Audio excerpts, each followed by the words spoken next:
Africatech. Africatech. Africatech. Africatech. Africatech. Africatech vous fait découvrir le potentiel du digital, l'évolution technologique et la croissance numérique du continent africain en un seul clic. Africatech, en un seul clic. Africatech, l'émission qui s'intéresse à l'impact du numérique sur le continent africain. Africatech. Africatech. Africatech. Votre émission Accès sur Africa FM et africafm.com. Bonjour à toutes et à tous, bienvenue dans Africatech, votre émission hebdomadaire dédiée aux grandes transformations numériques du continent africain. Alors aujourd'hui, notre destination, c'est le Burkina Faso, le pays des hommes intègres, où l'actualité nous mène à analyser un tournant stratégique, la volonté de rapprochement numérique avec les États-Unis. On parle d'un partenariat qui, s'ils se concrétisent, pourrait donner un coup d'accélérateur au programme de transformation numérique du pays.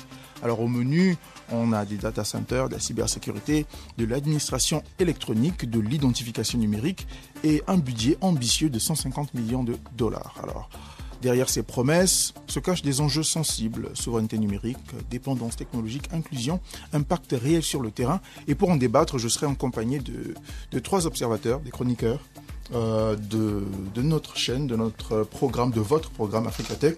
Raja Dignas qui est en ligne avec nous. Bonjour Raja. Bonjour Moïse, bonjour tout le monde. Également Alamine Mahamat, chroniqueur avec nous du Cameroun. Bonjour Alamine. Bonjour Moïse, bonjour chers auditeurs. Et pour terminer, Janicia Matondi du Gabon. Bonjour Janicia. Bonjour Moïse, bonjour à tous.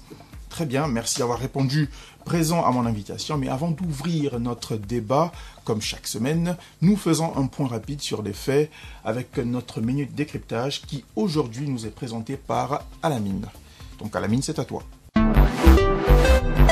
Africatech, la minute décryptage. La minute décryptage. Africatech, analyse et commentaires sur le digital. Africatech. Le numérique avance à grands pas au Burkina Faso. Longtemps en marge des grandes révolutions technologiques africaines, le pays semble aujourd'hui décidé à rattraper son retard. Et pour ce faire, il regarde vers l'un des leaders mondiaux du digital, les États-Unis. La semaine dernière à Ouagadougou, la ministre burkinabé de la transition digitale Aminata Zerbo Saban recevait l'ambassadrice américaine Joanne Lockhart. Au menu de cette rencontre, renforcement de la coopération numérique entre les deux pays. Une première étape vers un partenariat stratégique, axé notamment sur la cybersécurité, la gouvernance des données et le déploiement d'infrastructures numériques. Le timing n'est pas anodin. Sur le terrain, plusieurs projets sont déjà en cours. Le ministère de la Transition digitale annonce que les travaux de 2 data centers sont réalisés à 70%, avec une livraison prévue dans les mois à venir. À cela s'ajoute l'ambition de connecter 500 nouvelles localités rurales aux services numériques d'ici 2025, en ciblant les fameuses zones blanches encore exclues de la couverture réseau. Mais ce n'est pas tout. Le gouvernement burkinabé veut aller encore plus loin, en lançant une identification électronique unique pour les citoyens et en accélérant la dématérialisation des services administratifs. Objectif affiché, moderniser la relation entre l'État et les citoyens, simplifier les démarches, sécuriser les données. Pour soutenir cette transformation numérique, le Burkina Faso prévoit un budget colossal de 150 millions de dollars à travers son projet d'accélération de la transformation numérique. Une enveloppe qui devrait permettre de renforcer les infrastructures, mais aussi de former des talents locaux et de structurer l'écosystème tech burkinabé. Mais derrière cet élan optimiste se cachent des réels défis. Sur le plan des indicateurs internationaux, le pays part loin. À l'indice de développement de l'e-gouvernement des Nations Unies, le Burkina est classé 175e sur 193 pays avec un score de 0,2895. La moyenne mondiale, elle se situe à 0,6382. Un écart immense. En comparaison, les États-Unis sont à la 19e place mondiale avec un score de 0,9195. Ils font aussi partie des meilleurs élèves du classement mondial de cybersécurité selon l'Union internationale des télécommunications. Derrière la coopération envisagée, certains observateurs voient donc poindre un risque de dépendance technologique. Car si les États-Unis proposent des solutions clés en main via des géants comme Microsoft, Oracle, Amazon Web Services ou encore Starlink, le Burkina doit veiller à garder la main sur ses données, ses infrastructures et ses choix souverains. Le pays a-t-il les compétences pour auditer ces systèmes ? Pour former une génération d'ingénieurs capables de maintenir ses propres solutions, le partenariat prévu intégrera-t-il un transfert de savoir-faire réel ou se limitera-t-il à une sous-traitance technique ? Enfin, quitte de l'inclusion. Ce virage numérique bénéficiera-t-il à tous, y compris aux zones rurales, aux femmes, aux jeunes, ou ne fera-t-il que renforcer la fracture numérique ? Autant de questions que nous allons poser maintenant dans notre débat virtuel. C'est parti. Africatech, le débat virtuel. Le débat virtuel. Un regard sur l'avenir du continent Africatech. africain. Un regard sur l'avenir du continent africain. Africatech. Très chers auditeurs, nous entrons maintenant dans le débat virtuel de notre émission Africatech. Un débat en 3 axes pour analyser, questionner et comprendre ce que cette coopération Burkina Faso-États-Unis pourrait réellement changer. Alors, je vais me tourner vers Alamine. La coopération numérique nord-sud, c'est-à-dire le transfert de savoir qui doit se faire, est-il réel ou on parlerait de nouvelles dépendances technologiques? C'est une question très sensible et j'aimerais l'aborder sous 2 axes. D'accord. Le premier axe est gagnant, dans la mesure où le Nord vient nous donner tout son savoir. Et dans le second axe, c'est la dépendance, parce que en fait moi je la vois principalement comme une aide réelle et une nouvelle forme de colonisation. D'accord, du néocolonialisme. Parce que c'est vrai, avec des connaissances, exactement ces connaissances que le Nord a pour le Sud, il va créer une sorte de dépendance envers lui. Nous, on sera obligé maintenant de passer uniquement par eux pour avoir certaines technologies. C'est vrai, on peut utiliser... C'est pour ça que je dis que c'est d'abord réel, et c'est un peu comme du néocolonialisme, parce que le fait de l'échange entre le Nord et le Sud peut bénéficier au Sud dans la mesure où le Sud va s'approprier ses connaissances pour en faire du bien.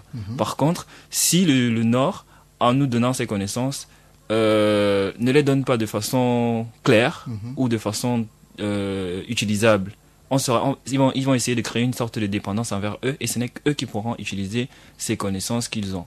Donc ça crée, non seulement ça peut être réel, comme ça peut être une sorte de néocolonialisme, dans la mesure où ils vont créer une dépendance envers eux. On sera obligatoirement obligé de passer par eux pour avoir certaines connaissances, certains outils, et surtout dans la mesure où les pays comme le Burkina Faso, la majorité des pays d'Afrique subsaharienne sont légèrement en retard par rapport aux autres questions du numérique. Donc ça peut créer une dépendance envers eux. Très bien. Alors, Raja, coopération nord-sud, transfert de savoir ou nouvelle dépendance technologique? Alors, si on voit cela d'un œil panafricaniste, moi, je dirais tout simplement c'est encore une forme de néocolonialisme.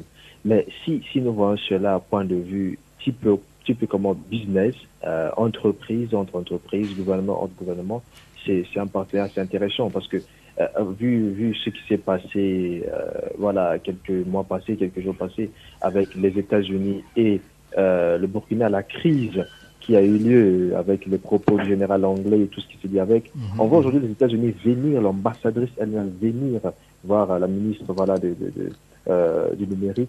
C'est déjà un pas très important pour cette réconciliation. Donc ça peut être une arme politique, mais aussi c'est une forme de respect. Le Burkina s'impose comme un pays autonome, souverain, qui mérite le respect des autres aussi.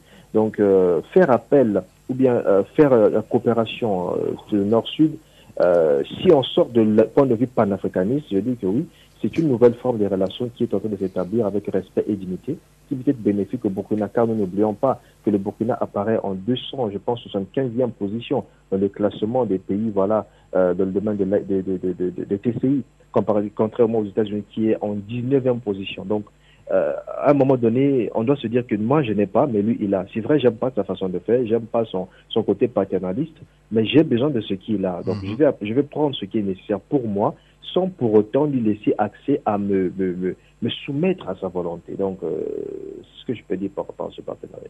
Janicia. Bon, moi je vais rejoindre Alamine sur ce qu'il disait tout à l'heure, parce que déjà le Burkina veut accélérer sa transformation numérique. Ce partenariat pourrait l'aider à accélérer cette transformation numérique-là, sachant qu'il y aura un transfert d'expertise, un transfert de technologie, un transfert de formation. Donc ça va vraiment aider le Burkina, mais après, c'est quelque chose qui va quand même mettre le pays dans une certaine dépendance, sachant que ces technologies que les États-Unis pourront apporter au Burkina. Donc le Burkina payera pour certaines technologies, payera pour des certaines formations. Mais après, est-ce que le Burkina aura, on va dire, un contrôle absolu sur toutes les technologies? Après, toutes ces technologies que les États-Unis pourront apporter au sein du Burkina, on ne sait pas si vraiment le Burkina aura le contrôle sur cette technologie-là, parce qu'elles vont payer pour cela. Mais après, si elles n'ont pas le contrôle, finalement, c'est comme payer pour tomber dans la dépendance, payer pour tomber dans vraiment... Payer pour aller en prison. Voilà, payer pour aller en prison, être complètement bloqué dans un autre labyrinthe. Donc, je rejoins vraiment ce qu'Alamine disait. Très bien. Alors, ce partenariat arrive dans un contexte où le pays est encore en retard sur plusieurs plans. Donc, comme Raja le disait tout à l'heure, il y a je pense, à peu près une cinquantaine de places de différence au classement des TIC entre le Burkina et les États-Unis. Et la question, c'est de savoir si le Burkina est prêt pour une transformation de cette ampleur. Il y a beaucoup de travail à faire sur le plan infrastructurel, principalement. Et moi, je dirais, ce partenariat doit répondre aux besoins de la société du Burkina, aux besoins locaux. Et ça ne doit pas être imposé par les Américains. C'est vrai, ils ont tout, le savoir, la connaissance, les infrastructures et tout, mais ça ne doit pas être imposé selon leur base. Ils doivent s'adapter à nos conditions locales, à nos réalités sociales. Donc, je dirais, le Burkina peut être prêt dans la mesure où ce partenariat vient s'adapter à la vie quotidienne des Burkinabés, à la façon de vivre du gouvernement burkinabé. Il peut être prêt, mais il y a comme dans tous les pays, il y a toujours des trucs à améliorer pour essayer de se mettre à jour. C'est vrai, il y a comme tu as dit tout à l'heure, il y a carrément une cinquantaine de places entre le Burkina et les États-Unis dans le classement TIC. Donc, c'est vrai, il y a une grande marche à atteindre pour être ne serait-ce qu'au pied des États-Unis, mais pour cela, il faut que la façon dont les États-Unis vont venir avec ce partenariat, c'est en fonction de nos réalités locales, je peux dire ainsi. Du coup, si c'est ça ta réponse, donc on a le droit de se demander aussi si la transformation va bénéficier toute la population, seulement la minorité qui est connectée. Bon, moi je dirais quand même que le Burkina n'est pas totalement prêt. Déjà, lorsqu'on voit d'un aspect technique, on dirait que le Burkina encore, par rapport aux infrastructures que le Burkina doit accueillir et à ses capacités techniques qui sont quand même assez fragiles, le Burkina n'est pas totalement prêt. Et là, on parle des capacités techniques, il y a aussi d'un point de vue humain, il y a la formation, il y a l'expertise. Le Burkina n'a pas vraiment assez des ressources humaines qualifiées par rapport à ce qu'il veut atteindre et accueillir et les ressources qu'il a. Donc pour moi le Burkina n'est pas encore prêt, il n'est pas totalement prêt avec des infrastructures existantes aussi qui ne couvrent pas encore la totalité du territoire. Oui, surtout ça. Moi, si je rejoins Jeanne Salvé, il faut d'abord une base infrastructurelle solide, l'électricité fiable, la connectivité Internet et l'équipement numérique. Il y a aussi le facteur humain dont elle a parlé tout à l'heure, parce que former les ingénieurs, c'est pas facile. Les techniciens et les fonctionnaires capables de concevoir, utiliser à bon escient les technologies qui vont venir des États-Unis, ça sera pas facile pour le Burkina. Donc, il y a ce point qu'il faut pallier. Bon, c'est deux points qu'il faut principalement pallier pour essayer de vraiment gagner derrière ce partenariat. Raja ? Alors, une chose très claire, c'est que le Burkina d'hier est complètement différent du Burkina. Lorsqu'on fait se mettre à jour avec tout ce qui se passe, on voit la volonté, non seulement du gouvernement burkinabé, mais du peuple burkinabé, à pouvoir voir le pays être transformé. Et je rappelle que le Burkina aussi est parmi les pays qui avaient des ambitions déjà satellitaires. Je crois qu'ils ont des ingénieurs qui ont travaillé dans les satellites, si on sait de faire des recherches là-dessus. Mais aussi, là, ils travaillent sur des projets comme de nucléaire. Ils ont signé des accords avec la Russie pour investir dans le nucléaire, tout comme le Mali et autres. Donc, nous remarquons que il y a une volonté qui est là. Donc, on ne peut pas chercher à l'investir dans le nucléaire si on ne pense pas être capable de maintenir le nucléaire. Alors, si on peut gérer le nucléaire, c'est que la numérisation est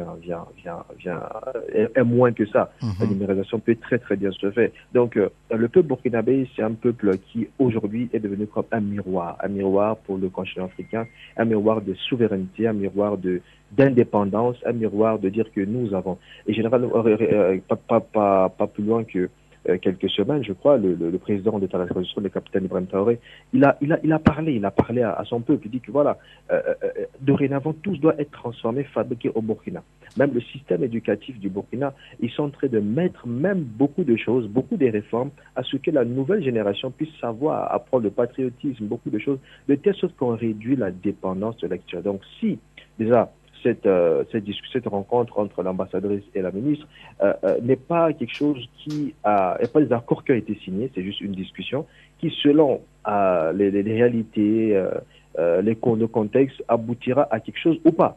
Donc, ils ont reçu l'émissaire, l'ambassadrice, la diplomate des États-Unis, mais ils n'ont signé encore aucun accord. Donc, je pense que avec tout ce qui est en train de se faire, le Burkina est tout à fait en mesure de pouvoir se lancer dans cette digitalisation, dans cette modernisation, sans forcément avec les États-Unis. Ils peuvent faire avec un autre pays ou même avec le local, s'ils sont capables de se lancer, comme j'ai dit, de pouvoir faire l'autoproduction, produire eux-mêmes, que ce soit en agriculture et dans d'autres domaines. Je crois qu'aussi dans le domaine des technologies, le Burkina veut le faire. Je rappelle le voyage de président Ibrahim Traoré en Russie. Là où il a discuté avec le président de la République, il en parlait de pouvoir mettre comme une extension d'une université de Russie au Burkina. Pourquoi? Parce qu'il ne veut pas que les Burkinabés dépendent de l'Occident. Les Burkinabés dépendent de l'aide extérieure en termes de technologie, car ce sera comme une forme de néocolonialisme. Et son combat, il se bat contre l'impérialisme, et je ne pense pas que le Burkina va encore se jeter dans les mains des États-Unis pour pouvoir tomber dans le néocolonialisme, mais peut avoir encore un partenariat différent. Alors, notre dernier axe, on parle j'aimerais qu'on puisse parler de garantir l'impact durable de ces investissements. Pourquoi? Parce que on le voit souvent dans nos pays, hein, lorsqu'un projet est concrétisé, à la fin, parfois c'est difficile de voir ce que ce projet rapporte réellement dans la société. Aujourd'hui, il est question de data center, il est question d'identité numérique. Quels devraient être les indicateurs qui vont permettre d'évaluer l'impact réel de ces projets-là? Raja. Alors, les indicateurs, bien sûr, d'abord, c'est le retour positif de ce que la population va dire par rapport à ce qui est fait, et aussi le rendement, la rentabilité. Et puisque déjà au Burkina, ils sont en train de miser sur une croissance, et comme eux-mêmes le disent, c'est pas inacceptable qu'on a un pays riche, nous ne sommes pas capables de nourrir nous-mêmes. Donc, c'est les changements qui vont s'opérer dans les différents secteurs et les retours positifs de la population, mais aussi en termes de création d'emplois, en termes de croissance en compétences, en termes de développement de capital humain. Tous ces indicateurs-là vont justifier en fait de la véracité du choix de la direction que le Burkina est en train d'entreprendre. Alamine? Bon, moi je vais rejoindre Raja parce que pour vraiment évaluer cela, il faut des indicateurs comme moi je dirais le nombre d'utilisateurs actifs des e-services, la part de connectivité d'Internet dans chaque zone. Donc des petits indicateurs, et le plus important c'est le retour vers la population, parce que si ça n'améliore pas la vie de la population, ça ne sert à rien tout cela. Donc le principal indicateur qui doit montrer la bonne utilisation de ces technologies ou de ces connaissances apportées par les États-Unis, ça sera l'amélioration de la vie des Burkinabés. Quelque chose de tangible, quelque chose qu'on doit voir. Exactement. Alors, dans le même élan, enfin, toujours avec toi, Lamine, qu'est-ce qu'on peut faire pour éviter que les infrastructures deviennent obsolètes ou sous-utilisées? Donc, moi, je dirais, pour éviter cela, il faut d'abord prévoir, dès la conception de ces infrastructures, des plans de maintenance, des mises à jour constantes, et des mises à jour doivent être constantes et montées en charge. C'est-à-dire, quand on fait une mise à jour, on fait une analyse de ce qui n'a pas marché pour faire monter une sorte de upgrade, comment dire, upgrade, pour une amélioration. Exactement. Des fois les mots en français et en anglais ça déchire. Oui. Donc il y a également aussi associer des usagers finaux dès le départ. Donc mettre quelqu'un qui est là, pas pour un temps. Si c'est quelqu'un qui doit faire la maintenance, c'est vrai, il faut essayer de ramener des jeunes pour... Ou même des utilisateurs. Exactement, pour mieux se familiariser avec ce système et dès le départ, c'est lui qui gère tout cela. C'est lui qui connaît son système de A à Z. Très bien. Janicia, comment, enfin, dans le même élan qu'à la mine, donc comment éviter que les infrastructures deviennent obsolètes ou sous-utilisées? Et peut-être, tu pourrais aussi nous parler de la place des entreprises locales et des startups dans cette dynamique. Pour éviter que ces infrastructures deviennent obsolètes, le Burkina pourrait essayer de mettre en place des programmes qui ne sont pas fermés, mais vraiment des programmes où, comme Alamine disait, où il y a la possibilité de faire des mises à jour, d'avoir des innovations dans ces programmes-là. Donc, en même temps, il a parlé de la maintenance, donc je vais juste rajouter cela, la maintenance, et pour arriver au point des entreprises locales dans ce programme. Donc, les entreprises locales, elles vont jouer vraiment un rôle quand même assez bénéfique parce qu'elles vont permettre de créer des solutions adaptées au contexte national, au contexte local. Et en même temps, en faisant appel à elles, ça va vraiment permettre de réduire la dépendance technologique, plus qu'elles vont pouvoir permettre de concevoir et de gérer donc toutes les plateformes en place. Et en même temps, les startups au niveau du pays, donc les entreprises locales, pourront avoir la facilité de faire ce que les grandes entreprises n'ont pas pu faire, ou là où les grandes entreprises ont failli. Ces startups-là, elles auront la possibilité de le faire plus facilement. Très bien. Alors, nous arrivons à la fin de notre numéro. Ce qu'on doit comprendre de ce débat, c'est que la coopération entre le Burkina Faso et les États-Unis est une opportunité majeure, mais pas sans condition, comme vous avez su le dire. Elle peut faire gagner des années, beaucoup d'années au pays, mais elle peut aussi générer des déséquilibres si elle est mal cadrée. Donc, ce qu'il faut, c'est veiller à ce que la souveraineté numérique soit respectée, l'inclusion sociale, la pérennité des investissements, la participation réelle des talents des entreprises locales. Donc, c'est ce que, moi, je retiens de votre partage. Et j'espère que les auditeurs aussi nous ont écoutés, nous ont compris. Pourquoi pas même jusqu'à l'autre bout de notre continent africain. Donc, merci à vous, très chers invités. Merci à vous, très chers auditeurs, de votre fidélité. L'émission sera toujours disponible sur notre plateforme en replay. Et dites-nous ce que vous pensez de ce partenariat entre le Burkina et les États-Unis. Est-ce que c'est le début du renouveau numérique? Est-ce que c'est un modèle à encadrer strictement pour éviter la dépendance technologique?